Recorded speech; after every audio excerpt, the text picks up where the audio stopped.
Hey, I want to start by saying thanks to everyone who watched my short horror film. It has over 1,400 views, and as someone who's a pretty small YouTuber right now, I'm pretty stoked to have my film watched by that many people. So thank you. If you haven't seen it yet, I'll throw a link here for you to watch because today I'm going to be talking about pre-production for the short film. Prepping for this project, what inspired it was basically my friend Alex and I, who was a DP, we were chatting about how we really wanted to get out there and just do some fun film projects to show off our creativity and skills. So I saw that Jakob Owens from Tropic Colour on his YouTube channel was doing like a Halloween horror short film contest, and I figured like that was a great opportunity, and I'd never directed a horror film before, so I figured like why not? I knew this project was going to be no budget, and so I started looking to what resources I had that I could pull from within my network. I started reaching out to people to see who would want to be on board, and I was really lucky that between the two of us, we were able to get a full cast and crew on board for this. But today I'm going to talk a bit about the pre-production process and see if hopefully you guys can get some tips and help for when you're doing your project. So one of the rules was that the film had to be under 5 minutes. Between that and it having no real budget, I kept that in mind when I was writing the script. I did my best to keep it only to a few characters and in one location. For short films, simple is always better, narratively and practically. You don't want to pack your story with a ton of locations and characters because, as I'll talk about later, production needs get complicated fast without even realizing it. So keep it simple. That said, the time to be the most creative, in my opinion, is in pre-production. Creating the script, mood boards, shot lists, references, and all that. You have time here to let that creativity flow, where when you're on set, you'll be spending a lot more energy just making sure you're getting the project done within that limited time. You'll be able to be creative sometimes on set, of course, but you always want to rely on that plan and pre-production to fall back on when you're running behind or on a limited time. And in a situation like mine, I had a lot of free help, and you just don't want to waste people's time that are out there to help you.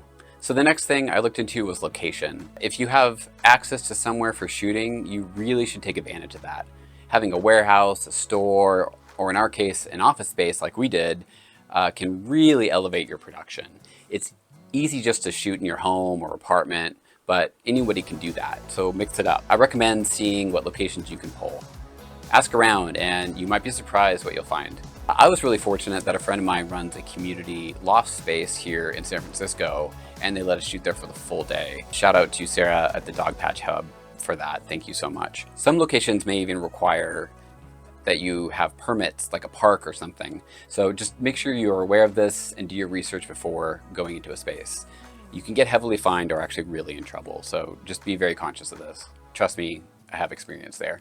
So now that I had everyone on board and locations lined up, I put on my producer hat and I started doing a script breakdown. Basically what you do is I went through my script in sections called eighths, and you highlight the various important needs to address by the different categories, such as props, wardrobe, special effects, stunts, set dressing, etc. You highlight them as different colors. So you can do this on your computer or actual highlighters depending on your style. I did it digitally because I love keeping everything organized in Google Drive.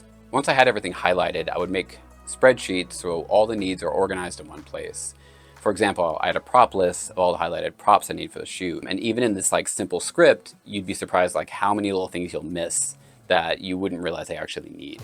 For this short film, I needed a sanitary mask, a cell phone, laptop bag, different mops, different versions of the mop, because we had ones that were broken, not broken. You might have people on set that take these things on, such as a prop master or wardrobe person, but either way, you'll need to know what is needed, and it starts with that script breakdown. Also from the script breakdown, I started creating a shot list and schedule for the day. The film was relatively simple in concept, but we still had 42 different shots to get, and all in one day. So you'll want to figure out if you have enough time to get everything and what exactly you're covering. The last thing you want to do is be at the end of the day and you don't have enough time for your big climax scene and you have to be out of the space. If you can, I recommend getting something like a script supervisor to help you, because they can help you keep track of the schedule and make sure you're on time, help with continuity, and making sure you're just getting all your coverage that you need for the day so you don't end up missing shots that are essential for your story when you're in the edit. The processes of filmmaking are evolving constantly, but like I would love to hear how others are handling these tasks for, you know, planning their films these days. So if you guys have any suggestions, like please leave them down in the comments below. I'd love to hear them. Thanks for dropping by. I'll see you guys next time.